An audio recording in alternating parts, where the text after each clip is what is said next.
নাটোর থেকে ঢাকায় যাওয়ার পথে যমুনা সেতু পার হয়ে, নাটোর থেকে হোক আর যেখান থেকে হোক, ঢাকার দিকে যাওয়ার পথে যমুনা সেতু পার হয়ে দেখবেন এরকম একটা জায়গা আছে।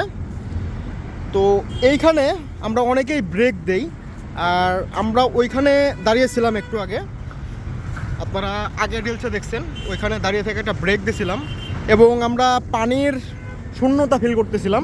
এই মুহূর্তে এখানে এসে দেখলাম বিশুদ্ধ খাবার পানি। আর এখানে যমুনা সেতু পূর্ব গোলচত্বর ট্রাফিক পুলিশ বক্সের পাশেই এই পানির ব্যবস্থা করা হয়েছে। এটা নিঃসন্দেহে একটা ভালো উদ্যোগ বলে আমার মনে হয়েছে। আপনারা এখানে ব্রেক দিয়ে, তুই কি চশমা পাই গেছো? কার চশমা ভাই রাইখে চলে গেছে?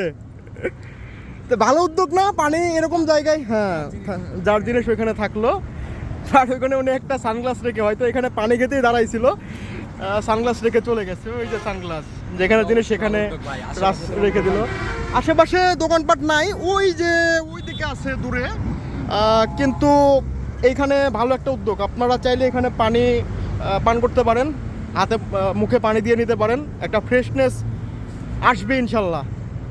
নিঃসন্দেহে এটা একটা ভালো উদ্যোগ, ভালো লাগছে বিষয়টা।